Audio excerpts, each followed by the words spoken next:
Hello friends, welcome back to our channel Mom's Daily. ഇന്ന് ഞാൻ വന്നിരിക്കുന്നത് ഒരു ടിപ്പ് പറയാൻ വേണ്ടിയിട്ടാണ്. ഒരു ഗാർഡൻ ടിപ്പ് എന്ന് വേണമെങ്കിൽ പറയാം. നമ്മളെല്ലാവരും കളയുന്ന ഒരു സംഭവമാണ് പഴത്തിൻ്റെ തൊലി എന്നുള്ളത്. എന്നാൽ ഈ പഴത്തിൻ്റെ തൊലി ഈ ഒരു വീഡിയോ കണ്ടതിന് ശേഷം നിങ്ങൾക്ക് കളയാനേ തോന്നില്ല. ഒത്തിരി നമ്മുടെ ഗാർഡനിൽ നമ്മുടെ പൂക്കളൊക്കെ ഉണ്ടാവാനായിട്ട് ഒത്തിരി സഹായിക്കുന്ന ഒന്നാണ് ഈ ഒരു പഴത്തിൻ്റെ തൊലി എന്ന് പറയുന്നത്. അപ്പോൾ നമുക്കത് ഒരു കാര്യം മാത്രം ഇതിനു വേണ്ടി ചെയ്താൽ മതി. നമുക്ക് നല്ലൊരു വളം ഉണ്ടാക്കിയെടുക്കാൻ പറ്റും. നമ്മുടെ മുറ്റത്ത് നമ്മുടെ ഗാർഡനിൽ നിറച്ച് പൂക്കൾ ഉണ്ടാക്കിയെടുക്കാൻ പറ്റും. അപ്പോൾ എങ്ങനെയാണെന്ന് നോക്കാം. അപ്പോൾ ഞാനിവിടെ ഇന്ന് ഞാൻ പഴംപൊരിയൊക്കെ ഉണ്ടാക്കിയിട്ടുണ്ടായിരുന്നു. അപ്പോൾ അതിൻ്റെ വീഡിയോ ഒക്കെ അപ്ലോഡ് ചെയ്തിട്ടുണ്ടായിരുന്നു കേട്ടോ. അപ്പോൾ പഴത്തിന് അതിനുവേണ്ടി ഉപയോഗിച്ച പഴത്തിൻ്റെ കുറച്ച് പഴത്തൊലികളാണ് ഉള്ളത്. അപ്പോൾ കുറച്ച് റോബസ്റ്റ പഴത്തിൻ്റെ ഒരു പഴത്തിൻ്റെ തൊലിയുണ്ട്, പിന്നെ 2-3 നേന്ത്രപ്പഴത്തിൻ്റെ തൊലിയുണ്ട്. അപ്പോൾ ഇതൊക്കെ നമുക്ക് എങ്ങനെയാണ് നമ്മളത് ഉപയോഗിക്കുന്നത് ഒരു വളമാക്കി എടുക്കുന്നതെന്ന് നോക്കാം. അപ്പോൾ അതിനായിട്ട് ആദ്യം നമുക്ക് ഈ ഒരു പഴത്തൊലികൾ ചെറിയ കഷ്ണങ്ങളാക്കിയിട്ട് നമുക്കൊന്ന് മുറിച്ചെടുക്കണം. അപ്പോൾ അതിൻ്റെ ഈ ഒരു ഭാഗം നമുക്ക് വേണ്ട, ഞാൻ ഇതൊന്ന് മാറ്റി വെക്കുന്നുണ്ട്, അത് ആവശ്യമില്ല. ബാക്കിയെല്ലാം നമുക്ക് ഇത് കത്തി വെച്ചിട്ട് ചെറിയ കഷ്ണങ്ങളാക്കി മുറിച്ചെടുക്കുവാണേ. അപ്പോൾ ഞാൻ പഴത്തൊലി ഇതുപോലെ ചെറിയ കഷ്ണങ്ങളാക്കി മുറിച്ചിട്ടുണ്ട്. എനിക്കറിയില്ല എല്ലാവർക്കും അറിയുമെന്ന്, ഈ പഴത്തൊലിയിൽ ഒത്തിരി ന്യൂട്രിയൻസ് ഉള്ള ഒരു സംഭവമാണ്. അപ്പോൾ അതൊരു നാച്ചുറൽ ആയിട്ടുള്ളൊരു വളം കൂടിയാണ് നമ്മുടെ ഗാർഡനിൽ.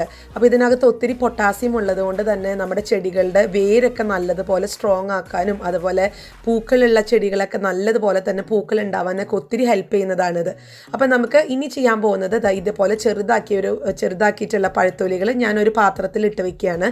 അപ്പോൾ നിങ്ങൾക്ക് അത് കുറച്ച് നല്ല പാത്രത്തിലൊന്നും ഇട്ട് വെക്കണം എന്നില്ല. നമുക്ക് ഒരു പഴയ ഒരു പ്ലാസ്റ്റിക് പാത്രത്തിനകത്തോ അല്ലെങ്കിൽ നമ്മൾ അധികം ഉപയോഗിക്കാത്തൊരു പാത്രത്തിനകത്ത് ഇതുപോലെ ഒന്ന് ഇട്ട് വെക്കുക. എന്നിട്ട് ഇത് മൂടിക്കെടുക്കുന്ന തരത്തിലുള്ള നമ്മുടെ പൈപ്പിൽ നിന്ന് വരുന്ന സാധാ പച്ചവെള്ളം നമുക്കിതൊന്ന് ഒഴിച്ച് നിറച്ച് വയ്ക്കാം.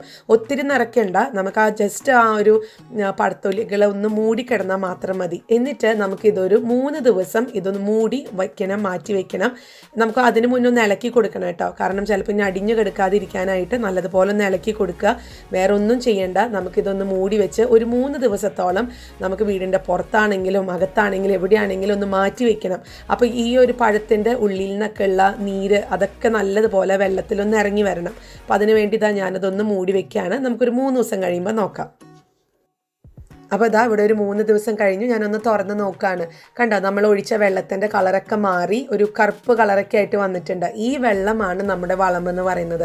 പക്ഷേ ഈ വെള്ളം മാത്രമല്ല, നമുക്കിതിൻ്റെ തൊലികളും യൂസ് ചെയ്യാൻ പറ്റും. അപ്പോൾ അതെങ്ങനെയാണെന്ന് കാണിക്കാം. അപ്പോൾ ഇനി നമുക്കിത് ചെടികൾക്ക് ഒഴിക്കാൻ വേണ്ടിയിട്ട് നമുക്കൊരു പാത്രത്തിനകത്തോട്ട്, ഞാനിപ്പോൾ ഇവിടെ ഒരു പഴയൊരു പ്ലാസ്റ്റിക് കപ്പിനകത്തോട്ട് ഇതൊന്ന് അരിച്ചൊഴിക്കുകയാണ് ചെയ്യുന്നത്. നമുക്കിതിൻ്റെ വെള്ളം ആ നീരൊന്ന് എടുക്കാൻ വേണ്ടിയിട്ടാണ്. അപ്പോൾ ഞാനൊന്ന് അരിച്ചെടുത്തിട്ടുണ്ട്.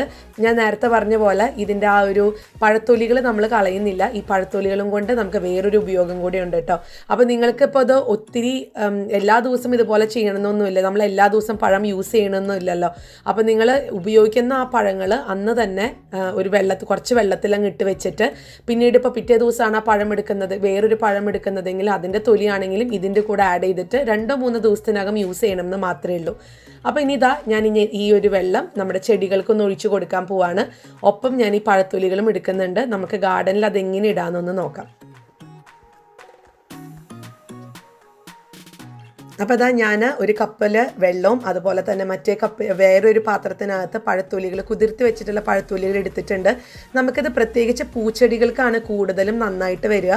അപ്പോൾ ഞാനിവിടെ എൻ്റെ ഗാർഡനിലൊക്കെ പൂച്ചെടികൾക്കാണ് ഇത് ഒഴിച്ചു കൊടുക്കാറുള്ളത്. ഇത് ആഴ്ചയിൽ ഒരു പ്രാവശ്യം ഒന്ന് ഒഴിച്ചു കൊടുത്താൽ മതി. അതിൻ്റെ ആ ഒരു കടയുടെ ഭാഗത്ത് നമുക്കിതൊന്ന് ഒഴിച്ചു കൊടുക്കാം. അതിപ്പോൾ റോസ ചെടികൾ, പൂച്ചെടികൾക്കൊക്കെ കൊടുക്കാം കേട്ടോ. ഇപ്പോൾ ഞങ്ങൾക്ക് ഒത്തിരി ചെടികളൊന്നും ഇലകളും പൂക്കളൊക്കെ കൊഴിയുന്ന ഒരു സമയമാണ് ഇപ്പോൾ ഇവിടെ. അതുകൊണ്ട് ഒത്തിരി നിങ്ങൾക്ക് കാണാൻ പറ്റുന്നില്ല. പക്ഷേ ഞാനിവിടെ ആ ഒരു പൂക്കളൊക്കെ ഉണ്ടായി വരുന്ന സമയത്ത് ഇട്ട് കൊടുക്കുന്നത് ഇതാണ്. പിന്നെ പഴത്തൊലികൾ ഇതേപോലെ നമുക്ക് അതിന് പൂച്ചെടികൾ വേണ്ട, അല്ലാത്ത ഇലച്ചെടികൾക്കോ അല്ലെങ്കിൽ മറ്റുള്ള ചെടികൾക്കൊക്കെ നമുക്ക് അതിൻ്റെ കടയ്ക്ക് ഈ ഒരു പഴത്തിൻ്റെ തൊലിയും കൂടെ നല്ലതുപോലെ ഒന്ന് ഇട്ട് കൊടുക്കാൻ പറ്റും. അപ്പോൾ അത് പതുക്കെ ഒന്ന് റിലീസാവും. അതിനകത്തുള്ള പൊട്ടാസ്യം, മാഗ്നീസ്, അയേൺ ഇതൊക്കെ പതുക്കെ അങ്ങ് റിലീസായിക്കോളും. അപ്പോൾ ഇത്രയേ ഉള്ളൂ. ഇത് വളരെ സിമ്പിളാണ്. നമ്മൾ വെറുതെ വലിച്ച് കളയുന്ന ഈ പഴത്തൊലിക്ക് ഇത്രയും അത്രയും ബെനിഫിറ്റ്സും ഉണ്ട്. നമുക്ക് വളങ്ങളൊക്കെ പുറത്തുനിന്ന് മേടിക്കുന്നത് വളരെ കുറച്ച് മേടിച്ച് ഉപയോഗിച്ചാൽ മാത്രം മതിയാവും. കാരണം ഇങ്ങനത്തെ കൊച്ചു കൊച്ചു പൂക്കൾക്കൊക്കെ നമ്മുടെ വീട്ടിൽ തന്നെയുള്ള ഈ ഒരു പഴത്തൊലി കൊണ്ട് ഉണ്ടാക്കിയെടുക്കാൻ പറ്റും. അതുപോലെ സവോളയുടെ തൊണ്ട് കൊണ്ട് അല്ലെങ്കിൽ തൊലി കൊണ്ട് നമുക്ക് നല്ല വളങ്ങൾ ഉണ്ടാക്കിയെടുക്കാൻ പറ്റും.